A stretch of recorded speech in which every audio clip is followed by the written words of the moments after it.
Age, proof, and pedigree. Tonight's matchup has it all. On one side, we got the Brown-Forman newcomer, Old Forester 1924, boasting a decade of age and a solid 100 proof.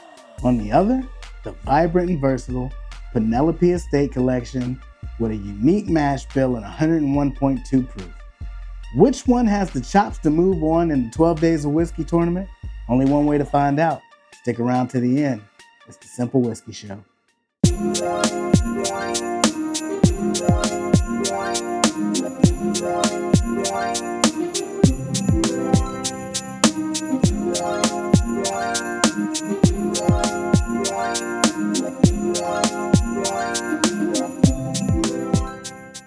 Welcome back to the 12 Days of Whiskey and Happy Holidays.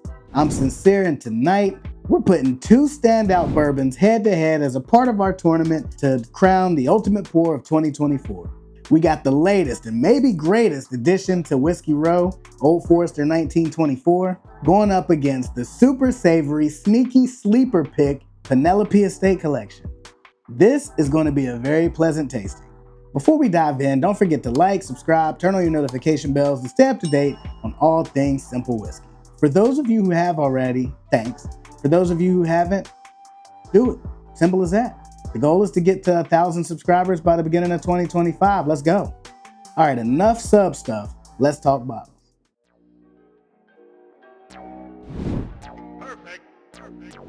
In the purple corner, we got Old Forester 1924. A bottle that represents Brown-Forman's legacy, distilled at the Brown-Forman distillery. This bottle is aged 10 years and bottled at 100 proof. With a mash bill of 79% corn, 11% rye, and 10% malted barley, it promises flavors of rich fruit, creamy butterscotch, and seasoned oak. But will that be enough to really get an edge on the competition tonight? We're about to find out.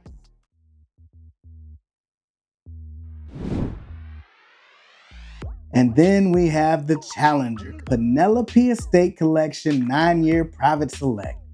Sourced from one or more undisclosed Kentucky distilleries and bottled by Ross and Squibb, this bottle features a unique mash bill, 74% corn, 20% rye, 5% malted barley, and 1% wheat, making it a true blend of character. At 101.2 proof, it offers vibrant fruit notes like orange rind, juicy peach, hints of creme brulee, and honey bun on the finish. Now that the fluff stuff is out of the way, let's get to sipping. Start off with the nose, Old Forester 1924. Looking at these already, they're darker than the last episode with the sweet wheat versus Elmer T. Lee. Oh yeah, that's rich, super inviting. Apple cider takes center stage with a touch of apple pie spice. Apple on apple on apple is what I get at first nose on this. The more you get into it, there's that creamy butterscotch note that I think they mentioned that you get on their website. Some sort of a nutty note, almost like a chocolatey note. And it's weird. Every time I go in here, I pull something else out of here. Like a seasoned oak, maybe even a little bit of tobacco. Like pipe tobacco, like the sweet kind. Definitely a fantastic start from a nose perspective. Penelope Estate Collection. I remember this one blew my socks off in the review. I was not expecting this to be as good as it was that night. Oh yeah, butterscotch takes the prominent note up front on this. Then I get something that's kind of like a candy, but it's not quite as sweet. Well, maybe like a candy corn note. A little bit of toasted oak, a lot of things going on in this one. Like I said, the Old Forester was a little bit more intense, but this is definitely enjoyable as well, at least from a nose perspective. Now let's do what we all came here to do, drink whiskey. Old Forester. Now that's pretty smooth, very creamy. I get a peanut butter cookie note. And then a little bit of like a sweeter, more ripe plum note, but peanut butter cookie note is the first thing that strikes my mind, or first thing that comes to mind when I took that first sip. You know what else I get like on the back end of that? It's like a graham cracker crust. It's definitely giving me vibes like if I just took a piece of graham cracker crust by itself and took a bite of that and just chewed it. And I get a little bit of barrel char on the back end, a little bit of sweetness, a little bit of oak. Definitely a little bit spicier than what I anticipated, but super sippable. It's not crazy hot, but it's good. Penelope Estate Collection. Oh my gosh. Night and day difference from 1924 to the Penelope. 1924 had the peanut butter cookie note. This has a super bright, like apricot, some sort of a brighter fruit note. And then as it marinates a little bit, it goes into like a baked bread note. For me, I got it. This is not gonna make sense, but hear me out. This, I was gonna say toast with apricot preserves on it, but I think I got one better. This is what it would be like if you had a apricot scone, because you get that drier pastry taste to this, and you also get that bright burst of the apricot. So either toast with apricot preserves or the newly introduced from the Cynple whiskey shop, apricot scones. Is apricot scones really a thing? Let me know down in the comments. Softer oak notes on the finish than I got on the 1924, but the spiciness in this does transition well into a little bit of a caramel note and that softer oak note that you get as it marinates on the finish. It's short and sweet, but leaves you wanting to come back for another sip. So it looks like we're gonna have a tough decision to make because both of these are two completely different ones. 1924 definitely blew me away tonight compared to the last few times I've had it. And then Penelope Estate Collection is one that I call my sleeper pick because it took me by storm so much so in that review that I called it. I said, this will be Whiskey of the Year this year. Enough of this stuff, let's pick a winner.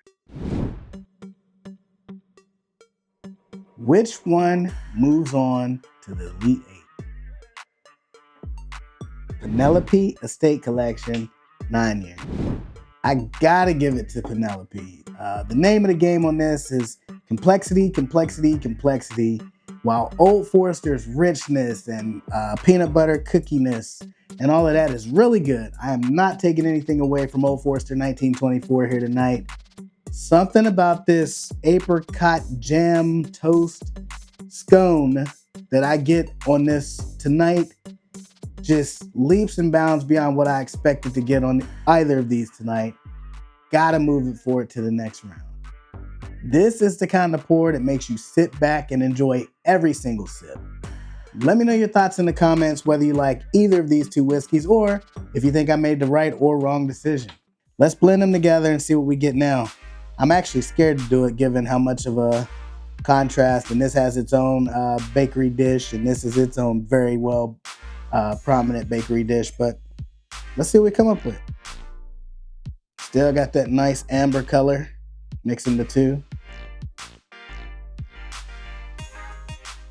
Creamy orange, like a dreamsicle orange note on this now. I know I think it was orange peel on one or the other. No, it's the apricot that reminded me a little bit of like the orange peel-esque taste. Nowhere near as bitter as orange peel, but I get like a creamier orange note on the nose. Let's give it a sip.